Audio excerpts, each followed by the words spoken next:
quand on travaille sur des projets comme ça d'aménagement, on réfléchit évidemment aux problématiques qu'on a présentes. Et là, en l'occurrence, la thématique inondation, elle a été mise en avant dès le départ, on doit la traiter évidemment. L'idée, effectivement, c'est en amont de pouvoir enlever toutes les parties imperméables, que ce soit le bitume, que ce soit le béton. On a aujourd'hui des techniques de matériaux poreux qui permettent de faire que les eaux rentrent directement dans le sol, soient infiltrées et captées directement dans le sol.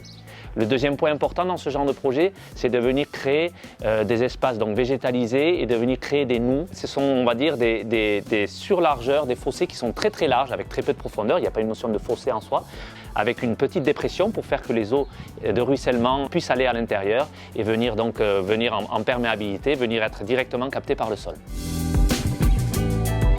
C'est un autre sujet qui est également important, effectivement, dans la partie et l'aménagement qu'on doit imaginer, qu'on doit penser. On le voit ici sur Seignios, c'est quand même une topographie qui est assez forte. On va venir améliorer tout cela, d'accord, à travers, on va dire, le projet d'aménagement et également le travail qu'on va faire, on va dire, technique pour pouvoir faire que le projet soit totalement accessible et que les personnes à mobilité réduite puissent circuler sans aucun problème sur la station. Alors pour les travaux, effectivement, la première chose importante à dire, c'est qu'on va au maximum et de manière quand même assez systématique faire les travaux en période creuse.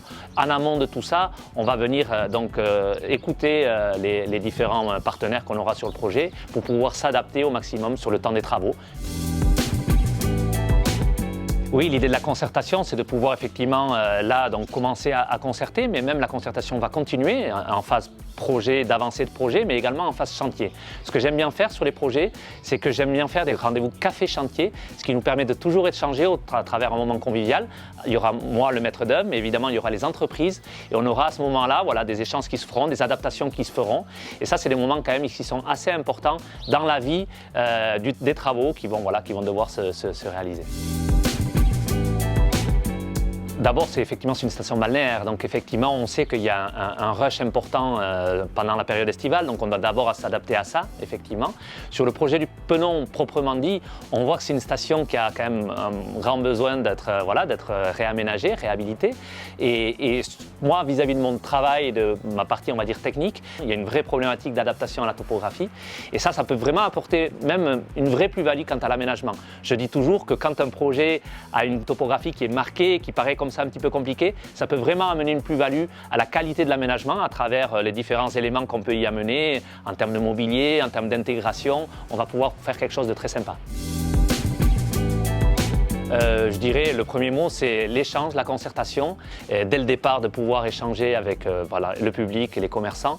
Le deuxième mot, je dirais de gérer les eaux et de pouvoir faire un aménagement qui soit le plus perméable possible et le plus durable possible en termes de matériaux et d'essayer de choisir des matériaux le plus vertueux possible.